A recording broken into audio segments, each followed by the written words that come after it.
Hi friends, welcome to my channel. நம்ம சேனலை first time பார்க்குறீங்க அப்படின்னா மறக்காமல் லைக் பண்ணி ஷேர் பண்ணி சப்ஸ்கிரைப் பண்ணிக்கோங்க.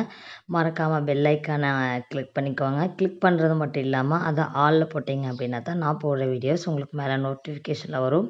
ஸோ மறக்காமல் அதை பண்ணிடுங்க. இப்போ நம்ம வீடியோக்குள்ளே போகலாம். இன்றைக்கி என்ன அப்படின்னா ஹேர் லாஸ் ஆஃப்டர் டெலிவரினாலே எல்லாருக்கும் மெயினாக போகிறது ஹேர் லாக்ஸ் மட்டும்தான். ஸோ அதை நம்ம கிளியர் பண்ணுறதுக்கு எப்படி பண்ணுறது அப்படிங்கிறது தான். நான் வெளியிலேருந்து எந்த ஆயிலோ சர்ச் பண்ணி கூகுளில் சர்ச் பண்ணி அந்த மாதிரி எந்த ஆயிலோ வாங்கலை. வீட்டில் இருக்கிற திங்ஸ் வச்சே தான் நான் யூஸ் பண்ணேன். ஸோ அது என்னென்னா நார்மலாக நம்ம ஹேர் ஆயில் என்ன பிராண்டில் போடுறோமோ அதுதான். அதில் வெட்டி வேரும் லைட்டாக வெந்தயம் அதை மட்டும் அந்த எண்ணெயில் போட்டு ஊற வச்சிட்டோம் அப்படின்னா நாளாக நல்லா அது ஊறி வரும். ஸோ அதில் இருக்கிற பெனிஃபிட்ஸே நமக்கு போதுமானது தான் நம்ம ஹேருக்கு. அது போக நம்ம சாப்பிட்ற உணவுலேயும் நமக்கு ஹேர் க்ரோத் ஆகிறதுக்கான டிஃப்ரென்ஸ் இருக்கும். ஸோ அது ரெண்டுமே கூலிங் அப்படிங்கிறனால ஹீட் பாடி ஆக்கிறவங்க அதை யூஸ் பண்ணால் இன்னுமே நல்ல பெனிஃபிட்ஸ் கிடைக்கும். ஸோ இதில் இன்னொன்று என்ன அப்படின்னா ரெண்டுமே ரொம்ப கூலிங்காக இருக்குது அப்படிங்கிறனால சளி பிடிக்கும். அதனால் நீங்கள் ஆயில் தேய்க்கிறதுக்கு முன்னாடி ஒரு டைம் ப்ரீ ஹீட் பண்ணிக்கோங்க. ரொம்ப வேண்டாம், லைட்டாக வெதுவெதுப்பான சூடு பண்ணிங்கனாலே போதும். ஸோ ஹீட் பண்ணி அதுக்கப்புறம் தலையில் தேய்ச்சி நல்லா மசாஜ் பண்ணுங்கள். முடிஞ்ச அளவுக்கு தலையில் நல்லா மசாஜ் பண்ணிங்கன்னா ப்ளட் சர்க்கிள் நல்லா இதாகும்போது நமக்கு ஹேர் க்ரோத் ஆகிறதுக்கு நல்லா ஹெல்ப் பண்ணும். ஸோ எப்போ நீங்கள் ஆயில் தேய்ச்சாலுமே நல்லா மசாஜ் பண்ணுங்கள். மசாஜ் பண்ணிட்டு ஒரு 2 ஹவர்ஸ் 3 ஹவர்ஸ் விட்டுட்டு அதுக்கப்புறமா நீங்கள் தலைக்கு குளிச்சுக்கோங்க. எப்போவுமே ஆனால் தலையில் எண்ணெய் இல்லாமல் எப்போவுமே தலைக்கு குளிக்காதீங்க. அது இன்னுமே ஹேர் ஃபால் ஆகும். ஸோ நான் எப்போவுமே இப்படி தான் பண்ணுவேன். தலைக்கு நல்லா ஆயில் வச்சுட்டு ஒரு 2 ஹவர்ஸ் விட்டுட்டேன். அதுக்குள்ளே வீட்டில் வேலை இருந்துச்சு அப்படின்ட்டு தம்பியோட துணி பெட்ஷீட் இதெல்லாமே துவைச்சி போட்டுட்டு அதுக்கப்புறம் தான் நான் போய் குளித்து ரெஃப்ரெஷ் ஆகிட்டு வந்தேன். ஏன்னா தலையில் எண்ணெய் இல்லாமல் நம்ம குளிக்கும்போது இன்னுமே நமக்கு ஹேர் ஃபால் நிறையா வரும். ஏன்னா நம்ம கையில் வச்சு எடுக்கும்போதோ இல்லைன்னா துண்டில் வச்சு தட்டும்போதோ அந்த ஹேர் ஃபால் இருக்கும். அதனால் அந்த மாதிரிலாம் எதுவும் பண்ணாமல் எண்ணெய் வச்சு எண்ணெய் பசையோடு ஹேரை வாஷ் பண்ணுங்கள். ஸோ நான் ஹேர் வாஷ் பண்ணிட்டு வந்துட்டேன். ஸோ பார்க்குறக்கே நல்லாயிருக்கும். ஏன்னா ஆயில் இல்லாமல் ஹேர் வாஷ் பண்ணோம்னா ஒரு மாதிரியாக இருக்கும். தலையிலையும் ஆயில் இது இருந்துகிட்டே தான் இருக்கணும். ஸோ அப்போ தான் நல்லா இதாக இருக்கும் ஹேர் ஸோ அன்றைக்கி சாட்டர்டே அப்படிங்கிறனால குலதெய்வ கோயிலுக்கு சாமி கும்பிடுவாங்க. சனிக்கிழமை அப்படின்னா குலதெய்வத்துக்கு ரொம்ப உயர்ந்த நாள் அப்படி சொல்லுவாங்க. ஸோ நானும் சனிக்கிழமை பிடிப்பேன். என் ஹஸ்பண்டும் அதே தான். குளிச்சுட்டு தான் சாப்பிடுவோம்.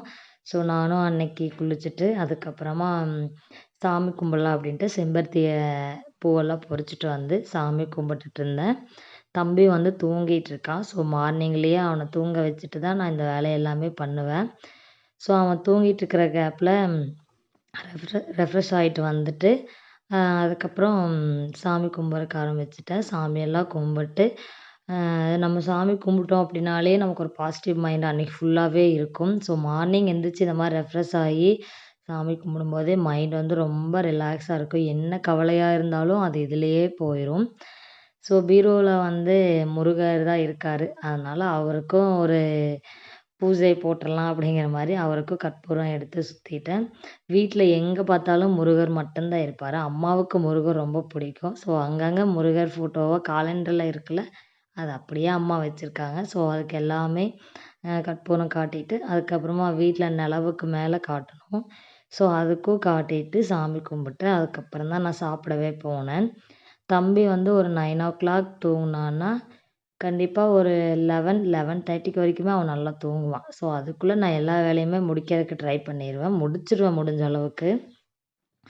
அதுக்கப்புறம் சனிக்கிழமை அப்படிங்கிறனால கண்டிப்பாக காகத்துக்கோ இல்லைன்னா நம்ம சாப்பிட்ற சாப்பாடு எச்சம் இல்லாமல் கொஞ்சமாக எடுத்து வச்சோம்னா அது என்ன விலங்கு சாப்பிட்டாலும் சரி இல்லை பறவைகள் எது சாப்பிட்டாலும் நமக்கு நல்லது தான். ஸோ சாப்பிட்றதுக்கு முன்னாடி எச்சம் இல்லாமல் எடுத்து வச்சுட்டு சாப்பிடுங்க. உண்மையாலுமே இந்த மாதிரி வீக்லி பண்ணி பாருங்கள். நம்ம மனசுக்கே ஒரு திருப்தியாக இருக்கும். ஸோ நான் எப்போவுமே சாட்டர்டே இப்படி தான் பண்ணுவேன். என்னோடய சாட்டர்டே ரொட்டீன் சொல்லப்போனால் இப்படி தான் இருக்கும் எப்போவுமே. ஸோ அதுக்கப்புறம் லன்ச்சு தான். மார்னிங் சாப்பிட்டு தம்பி எழுந்திரிச்சு அவனுக்கும் ஒயிட் ரைஸும் மில்க்கும் வச்சு அவனுக்கும் சாப்பாடு ஊட்டிட்டேன். மதியம் வந்து ஏதாவது சாப்பிட்லாம் அப்படின்னு தோணுச்சு. ஸோ கோதுமையில போண்டா செஞ்சு வெங்காய பக்கோடா மாதிரி செஞ்சு சாப்பிட்டேன். அதுக்கப்புறம் நைட்டு தான். நைட்டு வந்து கத்திரிக்காய் தொக்கு ரெடி பண்ணலாம் அப்படின்ட்டு நான் ரெடி பண்ணிகிட்ருந்தேன். இதுக்கு வந்து நார்மலாக நம்ம தக்காளி வெங்காயம் போட்டு வதக்கிட்டு எந்த இது சேர்த்துனாலும் லைட்டாக எண்ணெயிலேயே சீரகம் சேர்த்திக்கோங்க. சீரகம் வந்து ரொம்ப நல்லது. நான் எல்லாத்துக்குமே சேர்த்திக்குவேன் சீரகம். ஸோ அதுக்கு தேவையான தூள் வந்து மஞ்சத்தூள், குழம்புத்தூள், மிளகாத்தூள் இது 3 மட்டும். அப்புறம் பெருங்காயத்தூள் வந்து நான் ஆட் பண்ணிக்குவேன். இது மட்டும் போட்டு நல்லா தக்காளி வந்து மசிஞ்சு வரணும். அந்த அளவுக்கு குக் ஆகுறதுக்கு விட்டுருங்க. தூளெல்லாம் போட்டுட்டு நல்லா அதுக்கப்புறமா மூடி போட்டு மூடி வச்சுட்டு அதுக்கப்புறம் தக்காளி ஆட் பண்ணிக்கோங்க. ஸோ தக்காளி வெந்து வர கேப்பில் போய் காஃபி குடிச்சிட்டு வந்துடலாம் அப்படின்ட்டு அம்மா வந்து நான் அந்த மாவே கொஞ்சம் மிச்சம் வச்சுருந்தேன். அதுலேயே அம்மா வந்து போண்டா போட்டு காஃபி வச்சு கொடுத்தாங்க. ஸோ அதையும் நல்லா என்ஜாய் பண்ணி சாப்பிட்டு அதுக்கப்புறம் வந்து பார்த்தா தக்காளியும் நல்லா குக் ஆகிருந்துச்சு. ஸோ இதுக்கப்புறம் கத்திரிக்காய் ஆட் பண்ணிக்கலாம் அப்படின்ட்டு கத்திரிக்காய் ஆட் பண்ணிட்டேன். கத்திரிக்காய் வந்து தண்ணி விடாமல் அந்த ஹீட்லேயே நம்ம வதக்கி எடுத்தோம்னா வேறு லெவல் டேஸ்ட்டாக இருக்கும். அப்படியும் நீங்கள் தண்ணி தெளிக்கிறீங்க அப்படின்னா ஒரு கை இல்லை ஒரு 2 கை அப்படி மட்டும் தெளித்து விட்டு குக் பண்ணுங்கள். உண்மையாலுமே டேஸ்ட்டு சூப்பராக இருக்கும். நீங்கள் பாருங்கள், பார்க்கும்போதே சாப்பிட்ணும் போல் இருக்கும். எனக்கு இப்போ வீடியோவில் சொல்லும்போதே அப்படி தான் இருக்குது. பட் நான் சாப்பிட்டேன். டேஸ்ட் வந்து உண்மையாலுமே வேறு லெவலாக இருந்துச்சு. நார்மலாக காயவே வந்து நம்ம தண்ணி ரொம்ப ஆட் பண்ணாமல் லைட்டாக அந்த ஹீட்லேயே வேக வச்சோம்னாலே அந்த சத்தும் நமக்கு நல்லா கிடைக்கும். டேஸ்ட்டும் நல்லாயிருக்கும். ஸோ கத்திரிக்காயை நான் அப்படித்தான் மூடி போட்டு வேக வச்சுட்டு இந்த கத்திரிக்காயோட ஹைலைட்டே தேங்காய் துருவல் தான். ஸோ அது குக் ஆகுறதுக்குள்ள நானும் தேங்காய் துருவல் துருவி எடுத்துட்டேன்.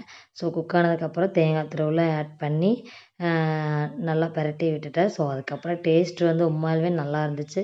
ஒயிட் ரைஸும் கத்திரிக்காய் தொக்கு இருந்தாலே போதும். ஆனால் அன்றைக்கி வந்து ரசமும் வச்சுருந்தேன். ரசம் வச்சு அப்பளம் பொரிச்சிருந்தேன்.